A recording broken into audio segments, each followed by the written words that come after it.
ਤਿੰਨ ਪੌੜੀਆਂ ਦੇ ਚ ਤੇ ਕੋਈ ਵਿਚਾਰ ਹੈ। ਪਹਿਲੀ ਪੌੜੀ ਦੀ ਮੂਲ ਪੰਕਤੀ ਹੁਕਮ ਰਜਾਈ ਚੱਲਣਾ ਨਾਨਕ ਲਿਖਿਆ ਨਾਲ। दूसरी पौड़ी दी मूल पंक्ति हुक्मे अंदर सबको बाहर हुक्म न कोय नानक हुक्मे जे बुझे ताहो मैं कहे न कोय। तीसरी पौड़ी हुक्मी हुक्म चलाए राहो नानक विकसे वे परवाह। इन्हां तीन पौड़ियां दे च हुक्मी ते हुक्म दी गल चल रही है। मैं एक दफा फिर दोहरावां। पहली पौड़ी दी मूल पंक्ति हुक्म रजाई चलना नानक लिखिया ना। दूसरी पौड़ी हुक्मे अंदर सबको बाहर हुक्म न कोय। तीसरी पौड़ी हुक्मे हुक्म चलाए राहो नानक विकसे वे परवाह। पहली पौड़ी साहिब दसते ने कि सचियार मनुख किस तरह होवेगा। हुक्म दी रजा विच चल के, हुक्म दे भाणे चल के। हुक्म की है? हुक्म दे सब कुछ है। ऐसा कुछ भी नहीं जो हुक्म दो बाहर हो। ऐसा कुछ भी नहीं जो उस परमात्मा दी बनाई हुई मर्यादा तो बाहर हो। ऐसा कुछ भी नहीं जो परमात्मा दी लीला ना हो, खेल तमाशा ना हो। पर इस खेल नूं, इस हुक्म नूं, इस मर्यादा नूं मनण लई समझ चाहिदी है। नानक हुक्मे जे बुझे, बुझना चाहिदा है, सूझ ते समझ चाहिदी है। जिन्हां जिन्हां नूं उस हुक्म ते हुक्मे दी समझ पई, तीसरी पौड़ी च उन्हां दा नखेड़ा कर देना उस हुक्मे दी जो अपने हुक्म विच सब कुछ चला रहा। हुक्मे हुक्म चलाए राह नानक विकसे वे परवाह। वो बेपरवाह, बेपरवाह जिसनों किसे दी भी मुताजी नहीं है, जो किसे दे भी अधीन नहीं है, जिसनों किसे कोल भी सहायता दी लोड़ नहीं, ते जिसदा कोई भी शरीक नहीं बराबरी करने वाला। तिसका शरीक को ना है ना को कंटक वैर आई। अक्सर जो शरीक होंदा है वही कंडे दी तरह वैरी होंदा है। कभी बगौर मुताला करना। ये पंक्ति बड़ी कीमत है। तिसका शरीक को ना है ना को कंटक वैर आई। कंटक कंडा, उदा कोई भी शरीक नहीं। इस वास्ते कंडे दी तरह चुभण वाला उसका कोई भी वैरी नहीं। ऐसा क्यों कह देता है? शरीक दा वैर बड़ा गहरा होंदा है। एक ओपरे मनुख दा वैर इतना गहरा नहीं होंदा क्योंकि वह बहुता जानदा ही नहीं। इस वास्ते कहंदे ने गैर दे वार तो मनुख बच सकदा है, भरा दा वार खाली नहीं जांदा। शरीक दा वार खाली नहीं जांदा क्योंकि वह तो सब कुछ जानदा है, उसनूं सब कुछ पता है। तो उसदा शरीक भी कोई नहीं है, वो किसी का मुताज भी नहीं है, बेपरवाह है। सब कुछ नो अपनी बनाई हुई मर्यादा दे चलांदा है और ऐसा कुछ भी नहीं जो उसकी मर्यादा की उल्लंघना कर सके। सूरज, चंद, तारे, जमीन, आसमान, ग्रह, निछतर, पशु, पक्षी, वनस्पति उसकी बनाई हुई मर्यादा दे चल रहे ने। उसने एक मर्यादा बनाई है कि मनुख चावे ते हुक्म नूं मने, मनुख चावे ते इनकार कर देवे, पर यह भी उसकी बनाई हुई मर्यादा, उसका बनाया होया हुक्म। इस वास्ते कहंदे ने सुतंत्रता दे दी मनुख नूं। इस वास्ते कर्म की जिम्मेवारी बनस्पति दी नहीं, सूरज, चंद, तारियां दी नहीं है। कर्म की जिम्मेवारी पशु पक्षी ते नहीं है, सिर्फ मनुख ते है, सिर्फ बंदे ते। ते कर्म की जिम्मेवारी उसते ही आरंभ हो सकती जिथे समझ शुरू हो गई है, सोचना आरंभना शुरू हो गया। और कबीर कहते ने एक परोड़ मनुख, एक बालग मनुख जो बचपन तो लंघ चुका है वो जितनियां भी भुल्लां करेगा जान बुझ के करेगा, अनजाने च नहीं। उसका की भाव भगत कबीर दा बोल, कबीर मन जाने सब बात, जानते ही अवगण करे। काहे की कुसलात हाथ दीप कुए परे। कानून नूं समझण वाला, कानून नूं पढ़न वाला, कानून दी वकालत करन वाला वकील एडवोकेट ओ जुर्म करे, ओ कानून नूं तोड़े ते डबल जुर्म हो जाता है। जितना मनुख सियाणा है उतना ही प्राकृतिक नियम तो उल्ट चले, उतना ही कसूरवार है, उतना ही दोषी है। और कबीर कहते ने अक्सर मनुख जानबूझ के ही करता सब कुछ। कबीर मन जाने सब बात, जानते ही अवगण करे। अवगुणा दे पैंदा है जानदे होया। वैसे पंक्ति होर भी है पर उपर करण होर हो जाता है। अनजानत बिखया में रचे, जे जानत आपन आप बचे। अनजानत बिखया में रचे, पता नहीं सी जहर खा ली।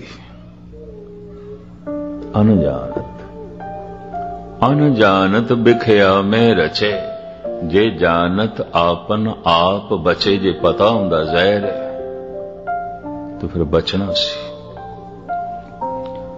पर मैं अर्ज करा जो दुनिया दी खुदकशी कर देन ते भी ते पता हुंदा है जहर है, इहदे नाल मौत हो जाएगी, खांदे ने, आत्म हत्या करदे ने, गले विच फंदा लांदे ने। सारी दुनिया विच हजारां तरह की खुदकशी है। मैनू हैरानगी हुई जब पहली दफा मैनू अरेस्ट किया तो कहने लगे गैनी जी तुसी छोटी दस्तार सजा सकते हो, वो भी सिर्फ पौने गज दी, वड्डी नहीं। क्यों? दस्तार नाल कईयां ने खुदकशी की है, जेल विच फंदा लाया। तो मैं कम से कम इतना तो चेते रखो मैं नहीं खुदकशी करता। खैर एसपी सहजधारी सी चोपड़ा कहने लगे गए जी थोड़े नाल चलो, ये नियम नहीं जोड़ते, लेकिन साडे जेल का नियम है असी वड्डी दस्तार नहीं सजाण देंदे। कईयां ने खुदकशी की, कईयां ने आत्म हत्या की। हुण पग ते खुदकशी वास्ते नहीं, पर कईयां ने पग नाल खुदकशी की, पग नाल आत्म हत्या की। मैं प्रोफैसर दर्शन सिंह नूं जद जेल दे च मिलण लई गया, क्योंकि मेरी बेल हो गई सी, जमानत हो गई सी, उन्हां दे तन ते चोला भी नहीं सी, चोले नाल भी खुदकशी की जा सकती। तिहाड़ जेल दे च मैं इस तरह देखा। आत्म हत्या करनी सिर्फ जहर नाल थोड़ी, चोले नाल भी हो सकती, पग नाल भी हो सकती, और दुनिया ने अज तक की है। तो मैं अर्ज करा अगर पता भी चल जाए ये जहर है तां भी दुनिया खांदी है, और खुदकशी सारी दुनिया च मौजूद है। शरीरक मौत लई जहर दुनिया खांदी है, अध्यात्मक मौत लई दुनिया औगण करदी है, जानबूझ के करदी है। कबीर मन जाने सब बात, जानते ही अवगण करे। वो अध्यात्मक मौत है, क्योंकि मौत कई तरह की गुरबाणी ने मनी है। शरीरक मौत, मानसिक मौत, आर्थिक मौत, समाजिक मौत, राजनैतिक मौत, अध्यात्मक मौत। चलते हुए श्वास रुक गए, शरीरक मौत। आउंदा होया धन रुक गया ते जिहड़ा कोल सी सारा चला गया, इहनूं कहंदे ने आर्थिक मौत। खत्म हो गए थे, अर्थ दी दुनिया च खत्म हो गए थे, इहदी ते मौत हो गई। कम से कम आर्थिक जीवन इसका खत्म हो गया। शरीरक जीवन है, आर्थिक जीवन ने जिन्होंने भारत विच कहंदे ने ते दिवाली आ गया, निकल गया दिवाला। इसके घर हुण दिवाली नहीं दिवाला, इहदे घर हुण चानना नहीं अंधेरा, इहदी आर्थिक मौत हो गई। तीसरी मौत समाजिक मौत, बिरादरी दे मान प्रतिष्ठा बनी हुई सी, कोई ऐसा दाग लग्या ते सारे समाज विच सिर नीवा हो गया। कल सिर उच्चा करके चलदा सी, अज नहीं, तो सिर ते गिरदा है मुर्दे दा, मुर्दे दा सिर गिरदा थल्ले, तो यदि समाजिक मौत हो गई, समाज दे सिर हुण उच्चा नहीं रहा ते नीवा हो गया, इहदा सिर गिरदा है। समाजिक मौत, राजनैतिक मौत, पब्लिक दा, जनता दा जो समर्थन मिलदा सी ते उहदे आसरे ते पहुंचिया सी सिंघासन ते, सारी प्रजा विरोधी हो गई, कोई समर्थन नहीं देंदा। इहनूं कहंदे ने राजनैतिक मौत। हर मुल्क विच इस तरह के राजनैतिक मौजूद ने जिन्हां दी राजनैतिक दुनिया विच मौत हो चुकी है, खत्म हो गए। किसी वक्त उन्हां दा तोती बोलदा सी, भारत विच भी ऐसे ने, मैं देखदा किसी वक्त टीवी रेडियो अखबारां ते यही छाए हुए सन, इन्हां दी चर्चा हुंदी सी। सवेरे उठदियां अखबारां दे फ्रंट पेज ते इन्हां दी तस्वीर हुंदी सी, इन्हां दी गल हुंदी सी। हुण नहीं, हुण कोई चर्चा भी नहीं, हुण किधरे कोई गल भी नहीं। इनू कहंदे इन्हां दी राजनैतिक मौत हो गई, राजनीति दी खत्म। मानसिक मौत, कोई विचार नहीं चलदे, कोई सोचनी नहीं चलदी, कोई याद नहीं चलदी, पागल, यदि मानसिक मौत हो चुकी है, ला इलाज पागल, मुर्दा, मन दे तल ते खत्म। एक होर मौत है अध्यात्मक मौत, रूहानी मौत। आखां जीवां बिसरे मर जाऊं, मरणं बिसरणं गोविंदे, जीवणं हर नाम दे आवणे। परमात्मा दी याद चले जिंदगी, ना चले मौत। जैसे श्वास चलन शरीरक जिंदगी, ना चलन तो मौत। तो दुनिया विच ऐसी भी खुदकशी है, कोई मनुख करदा है अपने श्वासां दी डोरी नूं तोड़दा है, नहीं जीवना।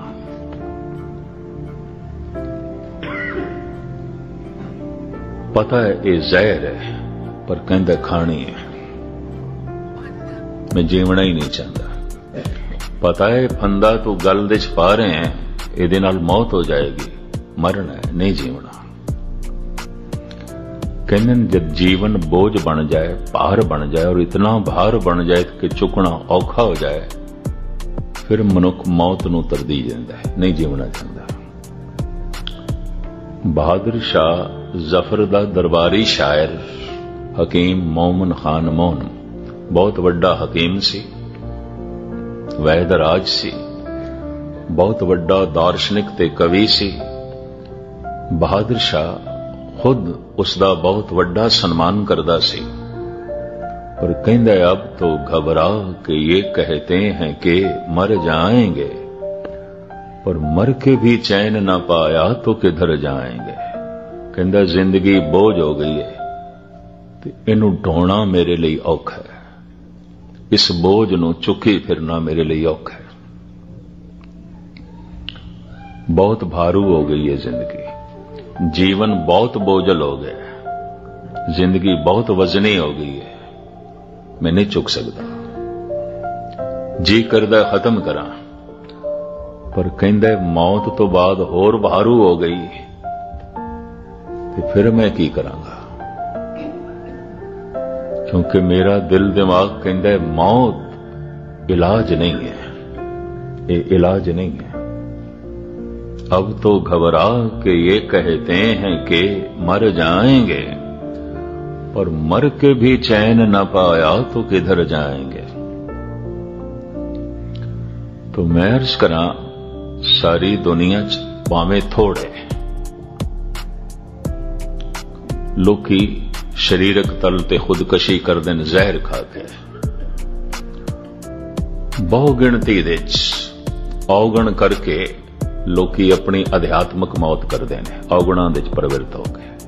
ਔਰ ਪਤਾ ਵੀ ਇਹ ਔਗਣ ਹੈ, ਮਨ ਜਾਣਤ ਸਭ ਬਾਤ, ਜਾਣਤ ਹੀ ਔਗਣ ਕਰੇ। पता है ये बेईमानी है, पता है ये झूठ है, पता है ये छल है, पता है ये कपट है, ये पता है गलत है, फिर भी करना है। क्यों करना है? गुरबाणी दा ये दार्शनिक अंग ये कहता है कि मनुख जद भी अनर्थ करता है, नफे की खातिर करता है, लोभ की खातिर करता है, कुछ मिलेगा। अगर इसनों पता चल जाए पाप करके नुकसान होगा, शायद ना करे। अगर ये ऐसा हो जाए कि हर पाप नाल नफा है ते हर पुण्य नाल नुकसान है, तो फिर ते मनुख पाप करेगा। गुरु नानक देव जी महाराज कहते हैं, पापां बाजों होवे नाही, मोया साथ ना जाए। बिना पाप कीतियां कोई चोटी दा धनवान बन भी नहीं सकता। गुरु नानक पापां बाजों होवे नाही, मोया साथ न जाई। दूसरी मैं ये अर्ज करा, अगर पता चल जाए पुण्य दे च बड़ा नफा है ते पाप दे च बड़ा नुकसान है, तो मैं एक दार्शनिक पहलू थोड़े सामने रखने लगा, कोई भी पाप नहीं करेगा, एक ने भी नहीं करना, क्योंकि नफा तो पुण्य दे च है। मनुख दा पुण्य पाप नाल मतलब नहीं, मनुख दा नफे नुकसान नाल मतलब है। इसनूं गहराई नाल लेना। मनुख दा पाप पुण्य नाल कोई मतलब नहीं है। ये पाप है, ये पुण्य है, कोई मतलब नहीं। नफा किस दे च? अज अगर ये गल पक्की हो जाए कि पुण्य दे च बड़ा नफा है और हर पुण्य दे च नफा है, एक भी पाप मनुख तो नहीं होगा। पर चूंकि पता है पाप दे च नफा है, पुण्य दे च ते घाटा ही घाटा है, दुनियावी घाटा ही घाटा है। ते जब दुनियावी नफा पाप दे च है तो पुण्य करने की लोड़ की है, क्यों करिए? तो कबीर कहते पता है मनुख नूं, अनजाने नहीं करदा, जान के करदा है। कबीर मन जानत सब बात, जानत ही अवगण करे, काहे की कुसलात। हाथ दीप कूए परे, हथ दे च दीवा है, फिर खूह दे च गिरदा है। और हर एक नूं दिमाग दा दीवा परमात्मा ने दिता है, समझण दा दीवा दिता है। और हर मनुख इस दीवे दे तेल वधा सकता है, समझ नूं वधा सकता है। खैर तो जिम्मेवारी कर्म दी मनुख ते। इस वास्ते पीर पैगंबर अवतारी पुरुष मनुखां च होए ने, पशुआं च नहीं होए। पशु अंदरूनी तौर ते बैरूनी तौर ते रुके हुए ने। हजारां साल पहले जिथे सन अज भी उत्थे ही ने। लेकिन हजारां साल पहले मनुख शरीरक तौर ते मानसिक तौर ते जिथे सी अज नहीं है, बहुत अगे चला गया, बहुत अगे चला गया। ज्ञान दी विज्ञान दी बड़ी खोज ते बाहरों बड़े पसारे ये पहले नहीं सन। इसनूं मैं बहुता ना लमकावां, ये नहीं सन। पैदल चलदा सी, फिर पशुआं दी असवारी, फिर रथ बने, बैल गड्डियां बणियां। अज ते आवाज तो भी तिखे हवाई जहाज मौजूद ने। जो जो पिछे जाओगे, बाहर का इतना विकास नहीं थी, इतना ज्ञान भी नहीं सी, इतनी सोच समझ भी नहीं सी। जितने पुराने धार्मिक ग्रंथ लोगे, गुस्ताखी माफ में बहुत वड्डी गल करन लगा, इतने बचकाने मिलणगे। मैं निक्की जी जबान नाल बहुत वड्डी गल कर रहा। 95% बाइबल दे च ओ कहानियां ने, ज्ञान विज्ञान समय ते पूरियां नहीं उतरदियां। समा पछाड़ के रखता है, ज्ञान परे सुटदा है। एवें नहीं चर्च सुनने हो गए, एवें नहीं पढ़ा लिखा तबका बागी हो गया धर्म तो। उते कहानियां ऐसियां ने, न समय ते पूरियां उतरदियां, न ज्ञान ते न विज्ञान ते। अगर हिंदुआं दी नवीन पनीरी पुराणा तो बागी होई तो मैं इस करके जितने पुराने धार्मिक ग्रंथ ने गुस्ताखी माफ उतने ही बचकाने ने। पुराणों दे विज्ञान बारे यह है कि गौतम ऋषि नूं गुस्सा आया, क्रोध चढ़िया। अंदर दे तट ते दी कुटिया सी, ये किधरे दूर गया, जब वापसी ते आया तो समुद्र किधरे चढ़िया, उसकी एक लहर ने उसकी कुटिया सारी बर्बाद कर दी। जिथे तक उसदियां लहरां आउंदियां सन हमेशा उस तो अगे आ गई। उस दिन कुटिया बर्बाद हो गई। तो इस ऋषि नूं समुद्र ते गुस्सा आया। मैं देखे है किसानां नूं अजे भारत विच बैल चलदे ने हल दे च, गुस्सा बैलां ते भी आंदा है। मां भैण दीयां गालां बैलां नूं कढण लग पैंदे ने। हद हो गई। मैं ऐसा भी देखा साइकिल तो गिर के मनुख साइकिल नूं भी गालां कढण लग पैंदे ने। मैं ऐसा देखा कार खराब हो गई तो उन्हों भी गालां कढण लग पैंदे ने। मैं हैरान। क्रोध, कार ते क्रोध आ गया तो कार नूं गालां, रस्ते च रोक खड़ा कर दिता, इसने जांदी नहीं, चलदी नहीं, खराब हो गई है। साइकिल तो गिर गया, हुण साइकिल नूं गालां। ते मैं देखे ने किसान बैलां नूं गालां कढदे ने, बड़ियां पुठियां गालां, बड़ियां गंदियां गालां। हैरानगी, बैलां नूं पे गालां कढदे ने। खैर ये तो विचकार जो है गल आ गई। तो तमिलनाडु दे इस महान ऋषि नूं समुंदर ते गुस्सा आया, क्रोध आ गया। ये 2.5 चुलियां दे समुंदर नूं पी गया। फिर इसने खारिज किया तो समुंदर इस तरह खारा हो गया, नमकीन हो गया, इंज हो गया। तो पिछले कोई 4-5 साल पहले भारत दे रामायण टेलीकास्ट हुई पूरा 1 साल। ये दृश्य मैं अपनी अखां नाल देखिया। मैनू पूरी रामायण ते देखण नूं नहीं मिली सी। इतवार वाले दिन 10 तो 11 के पता नहीं 9 तो 10 दिखांदे सन। किधरे किधरे मैनू वेल मिल जाए या मेरा समा इतवार वाले दिन किधरे 11-12 होवे तो मैनू देखण दा मौका मिल जांदा सी। हैदराबाद विच मैनू देखण दा मौका मिल गया। मैनू कहण लग गए नहीं तुहाडा टाइम अखीर दे 12 तो 1 होवेगा। मैं कहा ठीक है, फिर मैं अज रामायण देखदा थोड़ा जिहा। उस दिन फिर ये दृश्य सी, तमिलनाडु दे ऋषि नूं गुस्सा आया, 2.5 चोलियां च इस समुंदर नूं पी गए, ऐसा दिखाया गया। मैं कहा हद हो गई, ज्ञान विज्ञान किथे दा पहुंच गया। ये 2.5 चोलियां समुंदर नूं पी गया। पुराण 80% ये साखियां अज ज्ञान विज्ञान ते पूरियां नहीं उतरदियां।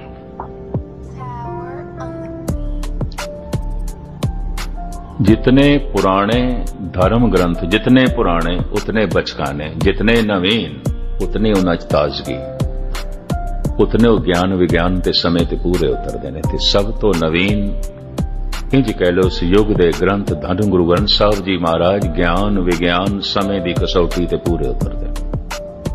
न समा पछाड़ सकदा है, न ज्ञान न विज्ञान। पुराणिक प्रसंग ने ऋषि गौकड़ दा जन्म गऊ तो होया, ऋषि मांडव दा जन्म मेंढकी तो होया, ऋषि मच्छंद्रनाथ दा जन्म मच्छी तो होया। हैरानगी दी गल सारे ऋषि मुनि पशुआं तो ही पैदा होंदे रहे। गैर प्राकृतिक गल। ये मैं इस वास्ते कह रहा कि जितने तुसी पिछे चले जाओगे ऐसियां गल्लां ने ज्ञान विज्ञान समय ते पूरियां नहीं उतरदियां। तो जब पूरियां नहीं उतरदियां तो धर्म बारे घृणा पैदा होती है। धर्म बारे क्या ही कुछ धर्म है। तो धर्म तो बागियाना तबीयत उजागर होती है। अगर किसी हिंदू नौजवानों की नहीं हुई तो अजे पुराण पढ़े नहीं होणगे, अजे साखियां उन्होंने सामने नहीं आई होणगियां। जिस दिन आ जाणगे तो बागी होणगे और की होणगे। खैर ए ते में विचकार सुते सिद्ध जो है स्वभाविक सामने जो है गल आ गई। ये सदी सियाणी सदी है ते सियाणा मनुखी कहंदे बहुत प्रबल लोभी होंदा है, मूड इतना नहीं होंदा। लोभ लई सियाणप चाहिदी है, लोभ लई बड़ा ज्ञान चाहिदा है। और सियाणियां कौमां बहुत लोभी कौमां होंदियां ने, सियाणा मनुख बड़ा लोभी मनुख हुंदा है। ये धर्म कहंदा है, ये भी मैं अर्ज करदे हां। इस सदी दी मूल बीमारी मनुख दी लोभ। ते हुण पता है पाप करांगे ते नफा, पुण्य करांगे ते नुकसान। सच बोलण दे च घाटा है, झूठ बोलण दे च नफा।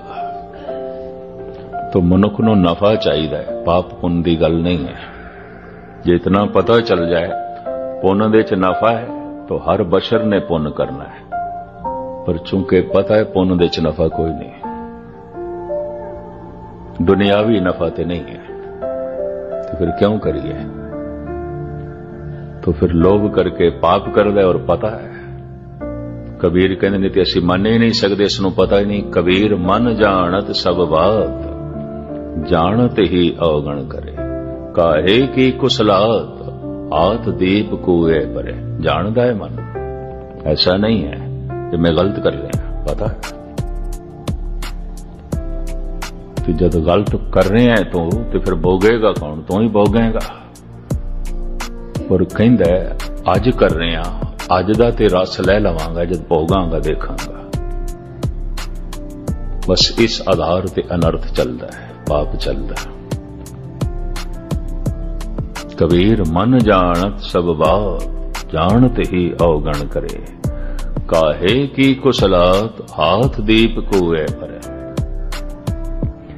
जे किधरे इतना भी जान लवे कि जो कुछ कर रहे उसका अंजाम हुणे ही उसनूं दिखाई देवे, हुण इसे वक्त अजे उसनूं रस दिखाई देंदा है। अगर पाप दे च रस ना हुंदा तो किसी ने भी नहीं करना सी, ये भी मैं अर्ज करदे हां। अजे इसनूं नफा दिखाई देंदा है और वाकई पाप दे च नफा ना हुंदा तो किसी ने भी पाप नहीं करना सी। नफा है, रस है। पर इस रस दे थले जिसनूं बेरसी दिखाई दे जाए, इस सत्संग तो बिना नहीं हो सकती, जब तब तो बिना नहीं हो सकती। इसदा इसनूं नहीं पता तो गुरबाणी कहंदी हां ए गल ए नहीं जानदा। अनजानत बिखिया में रचे, जे जानत आपन आप बचे। इस गल नूं नहीं जानदा, इसनूं ये नहीं पता। इसनूं ये पता है कि पाप दे च रस है, नफा है, और अजे इसनूं ये नहीं पता कि इस नफे दे च कितना नुकसान है, इस रस दे च कितनी बेरसी है। मिठा करके खाया कौड़ा उपजे आसान, इस मिठास दे च कितनी कुड़तन है। और कुड़तन ते अजे आवेगी ना, पहले ते मिठास है, तो मिठास प्रभावित करती है। हजारां सत्संगियां ने मैनू आख्या होना है, भारत देश ते बाहर भी, गैनी जी बेईमान मौजां पे कर देना, असी ईमानदार दुखी। ते हुण जिसनूं बेईमानी दे च मौजां दिखाई देंदियां ने, ये ईमानदार किन्ने क दिन तक रहेगा, किन्ने क दिन तक रहेगा? या एदा ईमानदार होना झूठ नहीं ते होर की है, पखंड नहीं ते होर की है, क्योंकि इनू मौजां ते बेईमानी ही दिखाई देंदी। पता नहीं कितने ने मैनू आख्या ये ठग, ये दुष्ट, ये चोर, ये गुनाहगार मौजां पे माणदे, रस पै लैंदे, आनंद पै लैंदे, असी दुखी हां। तो हुण जिसनू बेईमानी दे, ठगी दे, अनर्थ दे, धोखियां दे आनंद दिखाई देंदा है, इस मनुख दा धार्मिक होना ते गुरुद्वारे आना सिवाय पखंड तो होर की है, क्योंकि मौजां ते पाप दे च ने, कोई पुण्य दे च थोड़ी ने। आनंद ते पाप दे च है। और मैं अर्ज करा है पहली स्टेज दे च है, मिठा करके खाया, खाण लगे है मिठा है, बहुत मिठा है, अंजाम इसका कौड़ा है, लेकिन खाण लगे ते मिठा है, करन लगे ते नफा है। ते जे पाप करन लगे नफा ही नफा है तो की लोड़ है पुण्य करन दी? पुण्य करन लगे हुण मैं अर्ज करा पहले घाटा ही है।